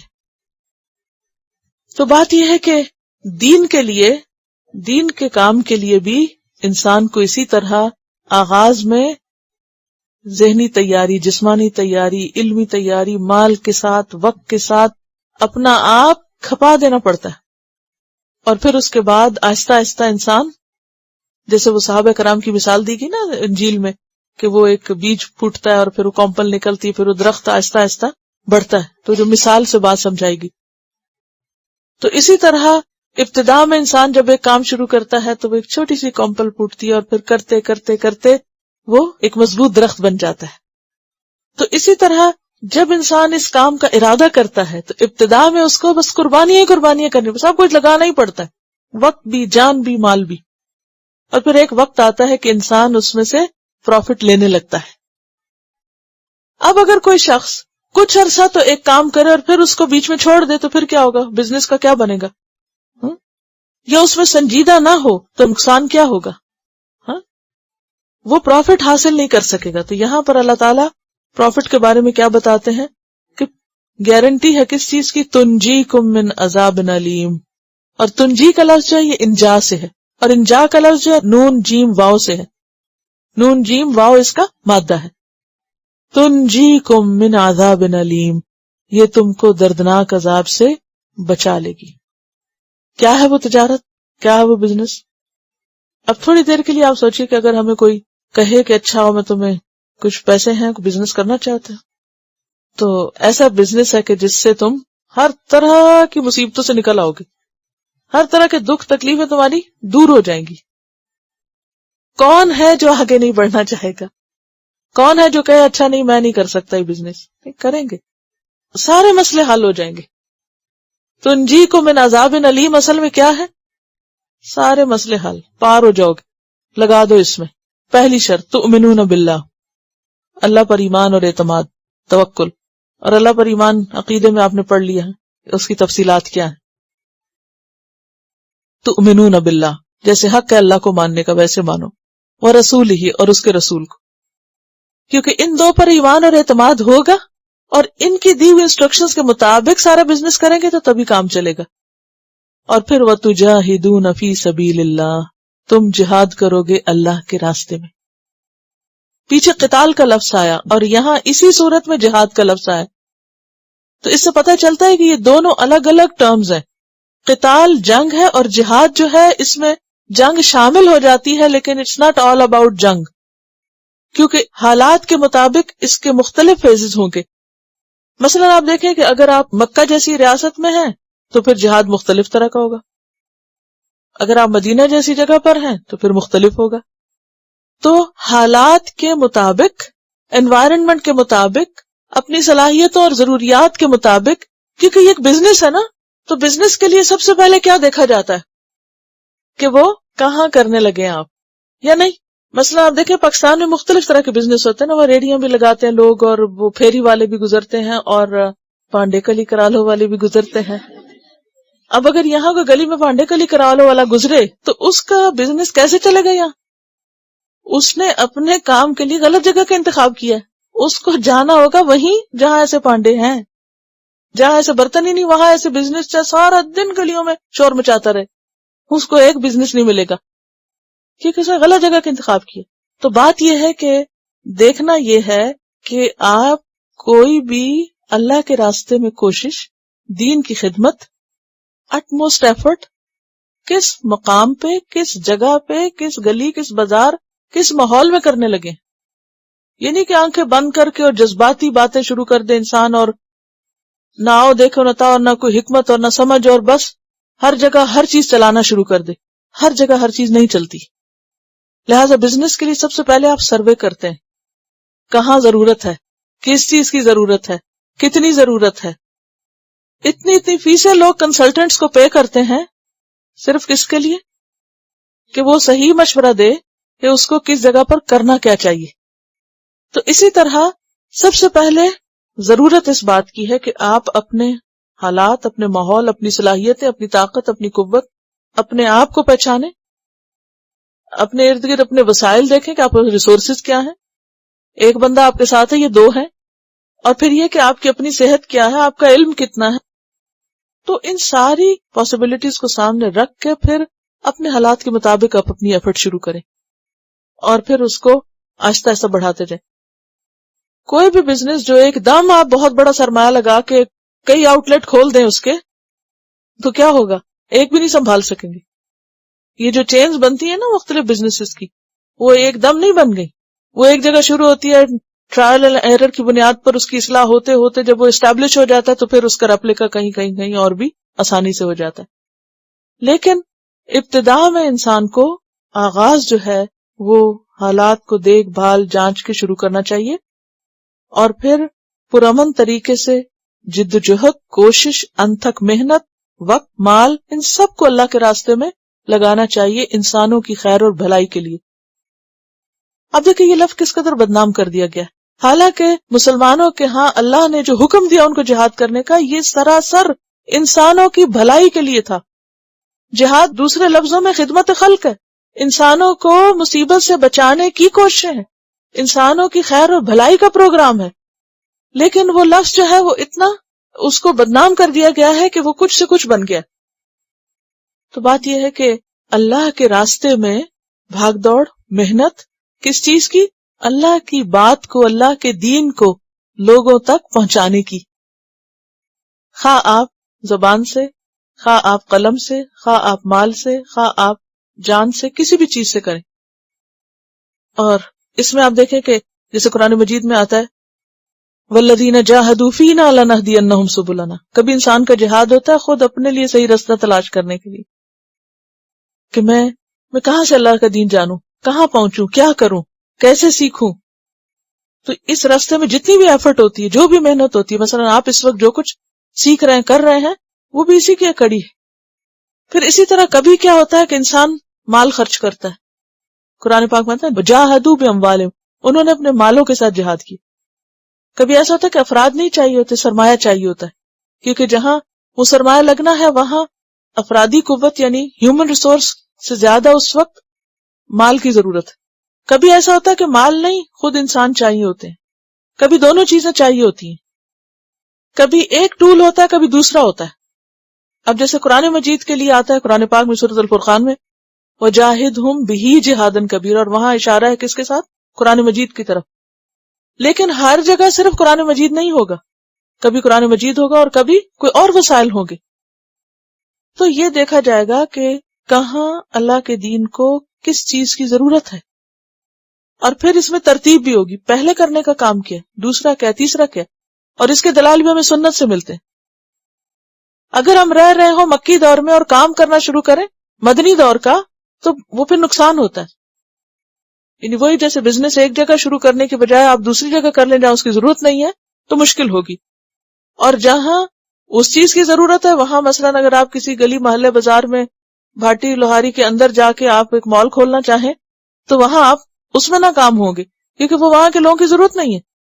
اسی گاؤں دیہات میں جا کے آپ ایک ایسا شاندار کمپلیکس بنانا شروع کر دیں کہ جہاں لوگوں کے پاس قوت خرید ہی نہیں ہے، تو آپ کہاں کیا کر رہے ہیں؟ تو اس لیے اس معاملے میں بھی بے حد سمجھداری کی ضرورت ہے کہ جس ماحول میں رہ رہی ہوں، اللہ نے جہاں بھی مجھے رکھا ہے اس کے آس پاس کے لوگوں کی کیا نیڈ ہے، کیا ضرورت ہے۔ تو اس کو جس نے بھی آپ میں سے بزنس اسٹڈیز کی ہوئی ہیں یا کر رہے ہیں وہ پلیز اس پر مزید اپنے جو ان پٹ ہے وہ لائیں، کیونکہ اللہ سبحانہ وتعالیٰ نے اس کو سیدھا سیدھا تجارت کہا ہے، this is a business. So if you know how to do business تو آپ دین کے کام میں بھی بہت سکسیسفل ہو سکتے ہیں، کیونکہ آپ کے پاس وہ ٹیکنیک ہے، آپ کی جو ٹریننگ یا آپ کی جو ذہنی تیاری یا عملی تیاری، تو آپ بہت اچھی طرح اس کو ریلیٹ کر سکتے ہیں۔ تو یہاں اس کی مزید سٹیپس بتا دیے گئے کہ پہلا سٹیپ تو اللہ سے مضبوط تعلق ہے اور اس کے رسول صلی اللہ علیہ وسلم کے ساتھ درست تعلق ہے، پھر اٹموسٹ ایفرٹ ہے اللہ کے راستے میں خالص نیت کے ساتھ، صرف اللہ ہی کے لیے، نہ مال غنیمت نہ کشور کشائی، پھر مال بھی لگانا ہے، وہ انفسکم، اور جان بھی لگانی ہے، کیونکہ بعض لوگ صرف مال دے کے فارغ ہو جاتے ہیں، وہ کہتے ہیں یہ پیسے لے لو اور ہم خود دنیا کی عیش و عشرت کریں گے، باقی کام آپ کریں۔ تو بات یہ ہے کہ جس بزنس میں بزنس کرنے والا خود انوالو بھی نہیں ہے تو خالی کسی کو پیسے دے کے بزنس کرانا وہ بہت مختلف ہوتا ہے۔ ذالکم خیر لکم، ذالکم خیر لکم، یہ تمہارے لیے بہت اچھا ہے، کس کے مقابلے میں؟ خواہشات کی پیروی کے مقابلے میں، اور دنیا سے جی لگانے اور دنیا ہی کے بن جانے کے مقابلے میں۔ ان کنتم تعلمون، اگر تم جانتے ہو، اگر تمہیں پتا چل جائے، پھر علم کی ضرورت ہے نا کہ کیوں اچھا ہے۔ ایک جاہل کو اگر آپ یہ کہیں کہ یہ کام سب سے اچھا کام ہے تو اس کو تو نہیں سمجھ آئے گی۔ ایک شخص جو دنیا کے پیچھے بھاگ رہا ہے، اگر آپ اسے کہیں میں تمہیں بتاؤں ایک اچھی تجارت، اچھا بزنس، یہ کرنا ہوگا، تو اس کو تو کچھ بھی سمجھ نہیں آئے گی کہ یہ کہاں سے اچھا ہے جس سے میری دنیا جاتی ہے۔ ان کنتم تعلمون یغفر لکم ذنوبکم، وہ تمہارے گناہ بخش دے گا. سب سے پہلا کام کیا ہے؟ تم اس کے راستے میں نکلو، وہ تمہیں معاف کر دے گا، کمی کوتاہی سے درگزر کرے گا. وَيُدْخِلْكُمْ، یہ بہت حیرت انگیز بات ہے نا، کیونکہ انسان جب اللہ کے راستے میں نکلتا ہے نا تو یوں لگتا ہے جیسے قدم قدم پہ غلطیاں ہی ہوتی جا رہی، یعنی اتنی پھر گلٹ ہونے لگتی ہے نا، یہ بھی تو نہیں صحیح کیا، یہ بھی اس کا بھی حق ادا نہیں کیا، اس کا بھی نہیں کیا. تو پھر انسان کو شیطان کیا کہتا ہے؟ کوئی فائدہ نہیں ایسے سارے کام کرنے کے، ہر کام ہی غلط ہے تمہارا، چھوڑ دو اس کو. نہیں، لگے رہو. یغفر لکم ذنوب، پہلی خوشخبری سنائی، تمہارے گناہ معاف کر دے گا، غلطیاں معاف کر دے گا تمہاری، کیونکہ تم مخلص انسان ہو، سنجیدہ انسان ہو، اس کے راستے میں نکلے تو وہ جانتا ہے نا کہ کون قربانی کرنے والا ہے. وَيُدْخِلْكُمْ جَنَّاتٍ، اور وہ تمہیں داخل کرے گا باغوں میں، تجری من تحتها الانہار، جن کے نیچے نہریں بہ رہی ہیں. وَمَسَاكِنَ طَيِّبَةً، اور عمدہ گھر رہنے کو ملیں گے. دنیا میں انسان یہ سب کیوں نہیں کر سکتا؟ کیونکہ گھروں کا کمفرٹ اور آرام اور سکون اور بہت سی چیزیں چھوڑنی پڑتی ہیں. بہت سی من پسند چیزوں سے انسان نکلتا ہے تو یہ بزنس کر سکتا ہے. روٹین کی نارمل ایک آرام دہ زندگی میں یہ سب ہو نہیں سکتا. مجاہد فی سبیل اللہ کو بہت سی قربانیاں کرنی پڑتی ہیں، بہت کچھ برداشت کرنا پڑتا ہے، بہت سی راحتوں سے خود کو محروم کرنا پڑتا ہے، اور اس کو کمٹمنٹ نبھانی پڑتی. پھر لوگوں کی طرف سے آنے والی مشکلات کو سہنا پڑتا ہے، نفس کے خلاف جانا پڑتا ہے. کہیں نیند قربان کر رہے ہیں، کبھی آرام، کہیں سکون، کہیں کھانا پینا، کہیں لوگوں کے تانے سن رہے ہیں، کہیں کوئی آپ پہ شک کر رہا ہے، کہیں کوئی آپ کو کچھ کہہ رہا ہے، کوئی کچھ کہہ رہا ہے. ان ساری چیزوں کو انسان اگنور کرتے کرتے اپنی چال میں فرق نہ آنے دے اور چلتا چلا جائے تو اللہ سبحانہ و تعالیٰ جنت کی شکل میں ہر چیز کو کمپنسیٹ کر دیں گے. مساکن طیبہ، جس میں کوئی لغو بات آپ نہیں سنیں گے، کوئی پھر آپ کو دھتکارنے والا اور جھٹلانے والا نہیں ہوگا. فی جنات عدن، عدن کے باغات میں، عدن کے باغوں میں تمہیں قیام کرنے کو ملے گا. عدن کا معنی ہوتا ہے نا ٹھہرنا، قیام کرنا. دو معنی ہے نا عدن کا، ایک تو لفظی معنی اور ایک جنت کا نام بھی ہے. ذالک الفوز العظیم، یہ ہے دراصل بہت بڑی کامیابی. وَأُخْرَى تُحِبُّونَهَا، اور دوسری چیز جس سے تم محبت کرتے ہو، تمہاری پسندیدہ چیز، اور وہ کیا ہے؟ نصر من اللہ، کہ تمہیں اللہ کی مدد حاصل ہو، اللہ کی تائید حاصل ہو، یعنی دنیا میں بھی کامیابی نصیب ہو. وفتح قریب، اور قریب حاصل ہونے والی فتح، وہ بھی اللہ دے گا. پہلے آخرت کا ذکر کیا اور بعد میں دنیا کا ذکر کیا. اور ہم کیا چاہتے ہیں؟ پہلے دنیا کی فتح اور نصر اور یہ سب مل جائے، پھر ہم کو یقین آ جائے گا، پھر ہم آخرت کے لیے بھی کوشش کریں گے. نہیں، تمہاری کوشش ہر صورت میں آخرت ہی کے لیے ہونی چاہیے. دنیا راستے میں آ جائے تو ٹھیک، اور اگر نہ بھی ہو تو بھی اس وعدے پہ یقین رکھو. وبشر المومنین، اور خوشخبری دے دو مومنوں کو، اہل ایمان کو، جو اللہ کی اس پکار پہ لبیک کہیں، اللہ کے اس وعدے پر یقین رکھیں. یا ایھا الذین آمنوا کونوا انصار اللہ، اے ایمان والو، یہ ہمیں خطاب ہے. کیا بن جاؤ؟ کونو، ہو جاؤ، بن جاؤ. کیا؟ انصار اللہ، اللہ کے مددگار بن جاؤ. انصار کا لفظ کس سے ہے؟ ناصر سے. نصر کا مطلب ہوتا ہے کسی پر زیادتی یا ظلم کو روکنے کے لیے اس کی مدد کرنا، اور ناصر ایسا مددگار جو کسی ایسے ہی موقع پر مدد کرے، اور اس کی جمع انصار آتی ہے. نصیر بھی ہوتا ہے اور ناصر بھی ہوتا ہے. نصیر جو ہوتا ہے وہ قوت کے ساتھ مدد کرنے والا ہوتا ہے. تو اس سے کیا پتا چلتا ہے کہ ہر حال میں اپنی جان سے، اپنے مال سے کیا کرو؟ تم اللہ کے دین کی مدد کرو، اس کام میں پوری قوت لگا دو.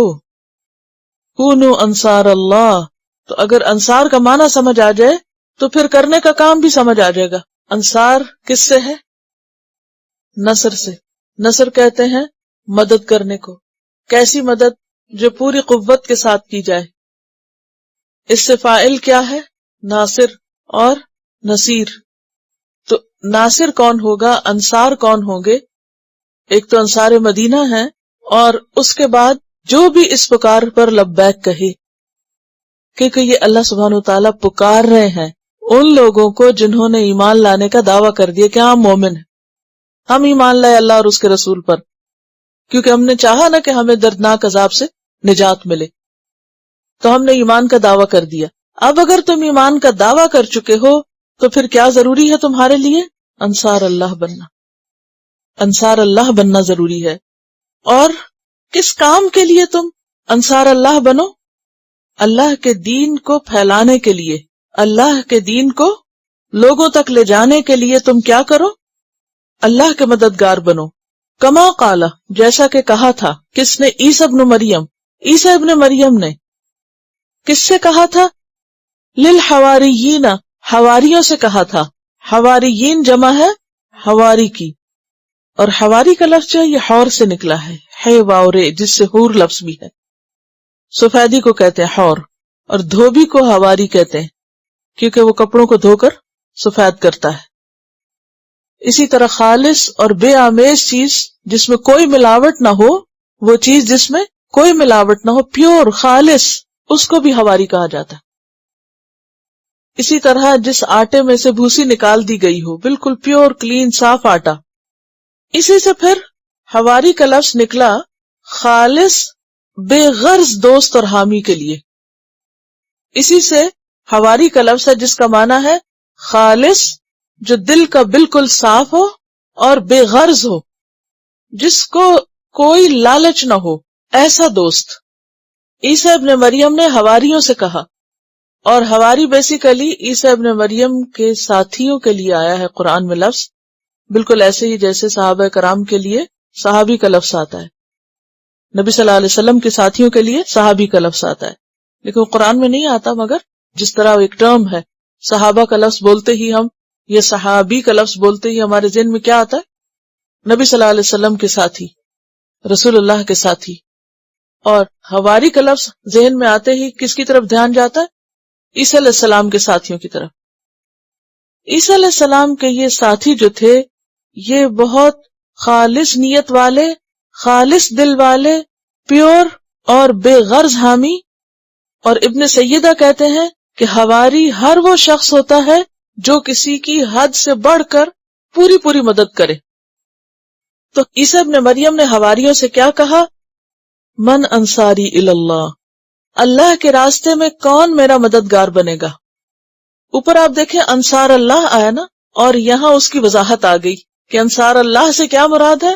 انصار اللہ، انصار اللہ، اللہ کی طرف جانے اور اللہ کی طرف لے جانے میں مددگار بننا۔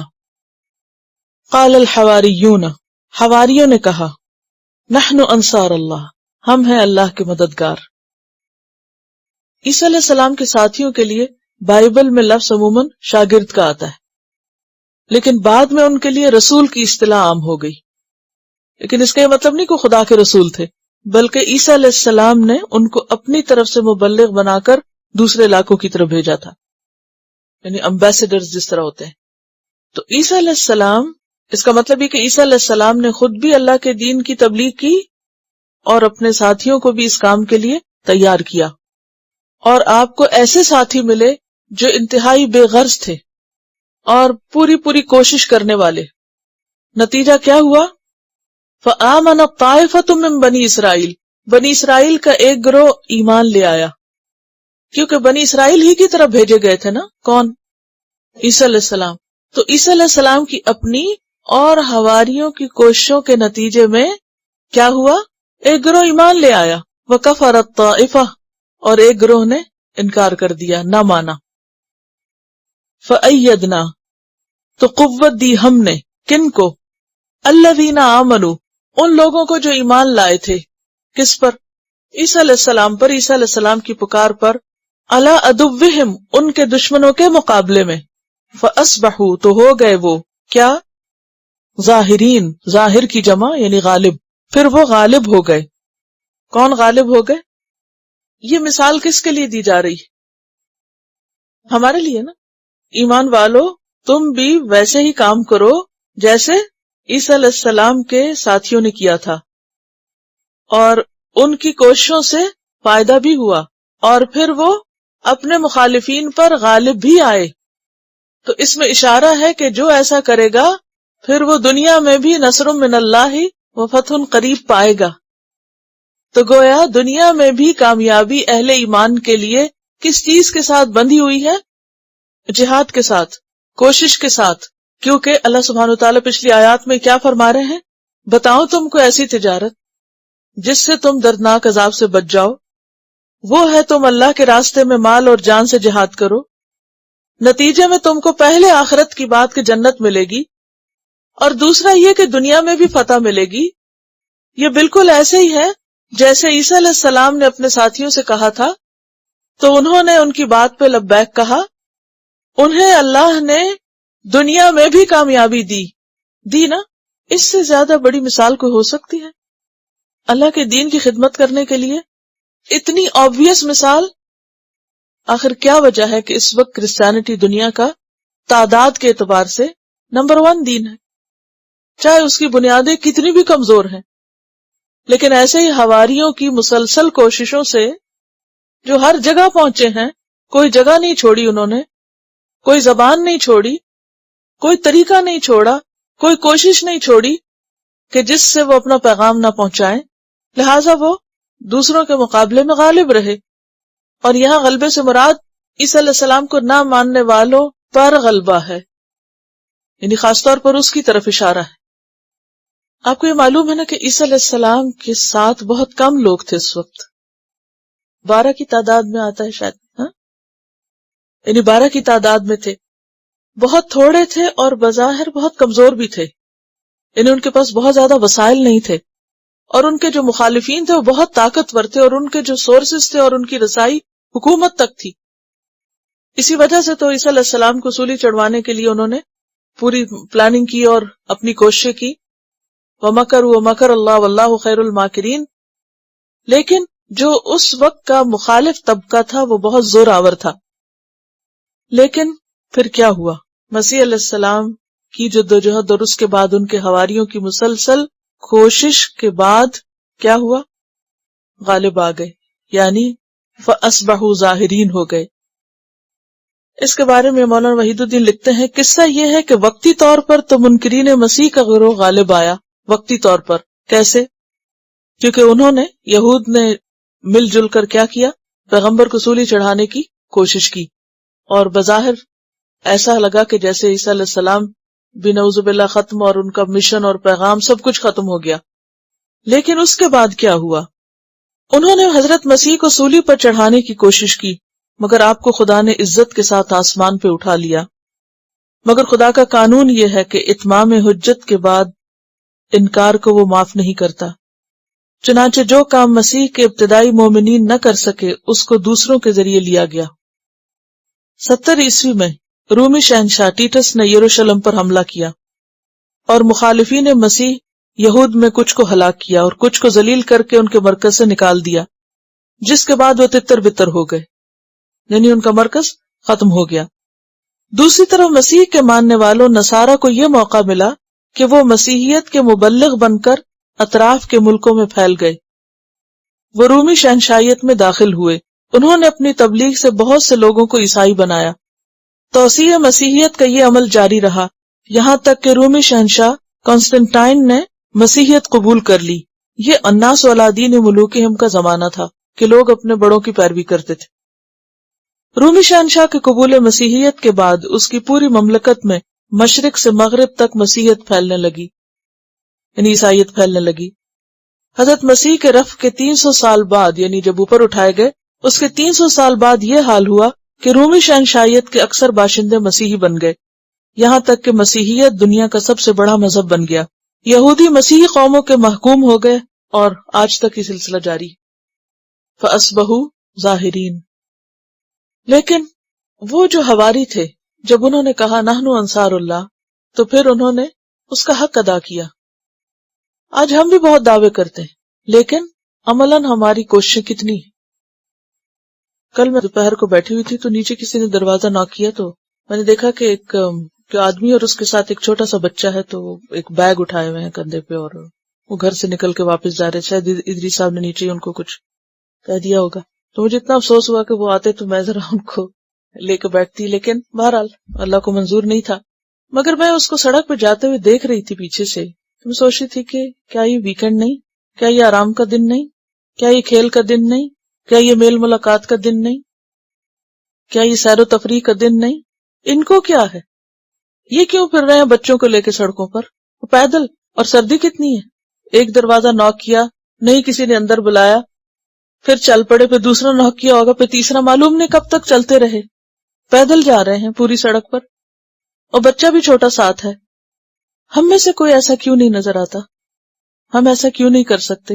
اپنی چھٹی کا دن، اپنے آرام کا دن، اس کو بھی کام کا دن سمجھیں. ہم بھی کبھی سردی میں نکلیں، ہم بھی کبھی دروازوں پہ جائیں اور دھتکارے جائیں. وہ حدیث ہم نے پڑھی تھی نا کہ کتنے ہی لوگ ایسے ہیں اشعث اغبرا مدفوع بالابواب، کہ جن کو کوئی اندر بھی آنے نہیں دیتا، لیکن اللہ کی نظر میں وہ اتنے معزز ہیں کہ اگر وہ کوئی قسم کھا بیٹھے تو اللہ ان کی قسم پوری کر دے. ہمیں تو اپنا آپ بہت پیارا ہے، اپنا آرام، اپنا سکون، اپنا سب کچھ. اور کیوں نہیں کسی کے دروازے پہ نوک کر سکتے؟ کیوں نہیں اس کو کچھ دے سکتے؟ کس چیز کا ڈر ہوتا ہے؟ کبھی سردی کا، کبھی دھتکارے جانے کا. لیکن جس کو اللہ کی نگاہوں میں عزت چاہیے، اس کو نہیں ڈر لگتا کہ کوئی اسے کیا کہے گا. ہمارے پاس کہاں ہے وہ لٹریچر، کہاں ہے وہ کتابیں، کہاں ہے وہ ایسی چیزیں کہ جو ہم کسی کے دروازے کو نوک کر لیں تو پھر اسے دینے کے بھی قابل ہوں، اسے دکھانے کے بھی قابل ہوں کہ اچھا یہ لو، یہ پڑھو، یہ جانو. لیکن دنیا میں بھی عزت پانے کا اور آخرت میں بھی جنت کمانے کا یہی ذریعہ ہے. هل ادلکم علی تجارت تنجیکم من عذاب علیم. لیکن ہمیں یہ سبق بھول گیا. ہم نے یہ آیت قرآن میں سمجھی نہیں کہ یا ایھا الذین آمنوا کونوا انصار اللہ. اللہ کو اپنے دین کے لیے مددگار چاہیے. اللہ تو بے نیاز ہے، لیکن اس نے ہمیں آزمایا ہے، ہمیں امتحان میں ڈالا ہے کہ اس زمین پر رہنے والے لوگوں کو تمہارے ہی ذریعے سے پیغام پہنچے گا. اب کوئی اور رسول میں نہیں بھیج رہا، کوئی اور پیغمبر نہیں آئے گا، اب تم کو کرنا ہوگا. کونوا انصار اللہ. اور چونکہ مسلمان اسی سبق کو بھولے تو نتیجہ کیا ہوا؟ ہر جگہ ذلیل ہیں.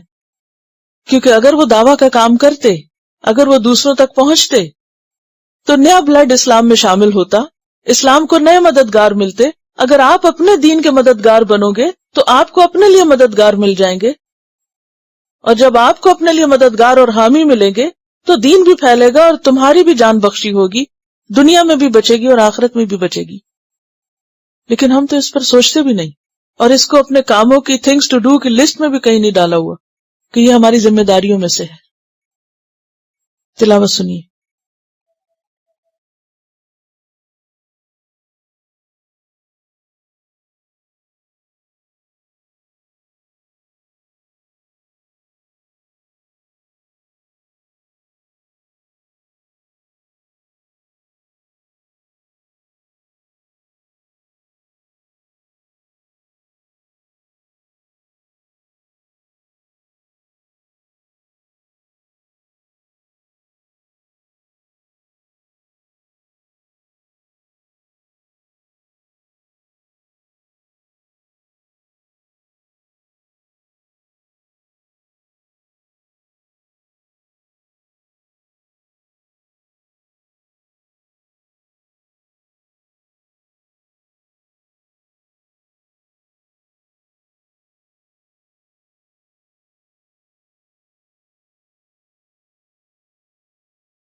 Quran vocabulary 100%. The best application to understand Quran. Study with flashcards.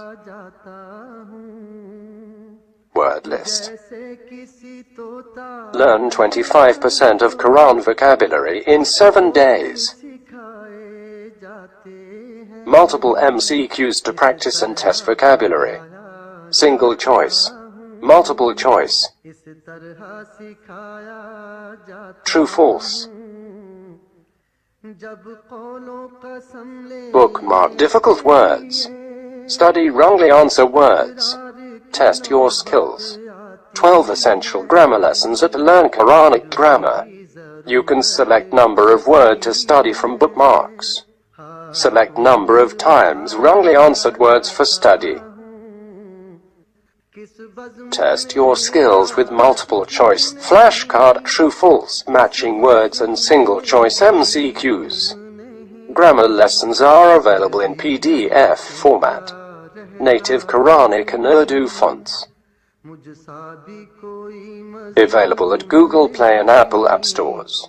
Download it today to contribute in the Islamic Apps Development Project. Quran vocabulary 100% in Urdu. Visit smartappsweb.com.